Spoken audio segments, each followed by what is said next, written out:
Please don't take coconut water on empty stomach. I repeat, don't take. ಇದರ ಹಿಂದೆ ಒಂದು small story ಇದೆ. ಇವತ್ತು ಬೆಳಗ್ಗೆ ಕ್ಲಿನಿಕ್ಗೆ ಒಬ್ರು BP ಪೇಷಂಟ್ ಬಂದಿದ್ರು.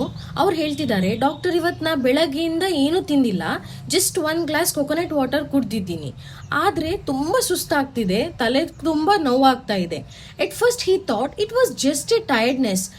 ಅವರು ಎಂಟಿ ಸ್ಟಮಕ್ ಮೇಲೆ ಕೊಕೊನಟ್ ವಾಟರ್ ಕುಡ್ದಿದ್ರಿಂದ ಪೊಟ್ಯಾಷಿಯಂ ಲೆವೆಲ್ ಸಡನ್ ಆಗಿ ಇನ್ಕ್ರೀಸ್ ಆಯಿತು. ಆ ಪೊಟ್ಯಾಷಿಯಂ ಲೆವೆಲ್ ಜಾಸ್ತಿ ಆಗಿರೋದ್ರಿಂದ ಅವರು BP ಡೌನ್ ಆಯಿತು, ಹಾರ್ಟ್ ಬೀಟ್ ಇರ್ರೆಗ್ಯುಲರ್ ಆಯಿತು, ಕೈ ಕಾಲು ಶೇಕ್ ಆಗಕ್ಕೆ ಸ್ಟಾರ್ಟ್ ಆಯಿತು. ಅವರಿಗೆ ಒಂದು ಮಾತು ಗೊತ್ತಿರಲಿಲ್ಲ, ಮಾರ್ನಿಂಗ್ ಟೈಮಲ್ಲಿ ಎಲೆಕ್ಟ್ರೋಲೈಟ್ ಬ್ಯಾಲೆನ್ಸ್ ಸ್ಟೇಬಲ್ ಆಗಿರೋದಿಲ್ಲ, ಆಗ ಹೈ ಪೊಟ್ಯಾಷಿಯಂ ಕುಡಿದ್ರೆ ಬಾಡಿ ಶಾಕ್ಗೆ ಹೋಗ್ಬೋದು. ಸೊ ಕೊಕೊನಟ್ ವಾಟರ್ ಹೆಲ್ದಿ ಹೌದು, ಆದರೆ ಮಾರ್ನಿಂಗ್ ಟೈಮಲ್ಲಿ ಅದು ಎಲ್ಲರಿಗೂ ಸೇಫ್ ಅಲ್ಲ. Especially BP patient, kidney issues ಇರುವವರು, ಹಾರ್ಟ್ ಪ್ರಾಬ್ಲಮ್ಸ್, ಡಯಾಬಿಟೀಸ್, BP ಅಥವಾ ಹಾರ್ಟ್ ಮೆಡಿಸಿನ್ ಡೈಲಿ ತಗೊಳ್ತಿರೋರಿಗೆ ಇದು ಸೇಫ್ ಅಲ್ಲ.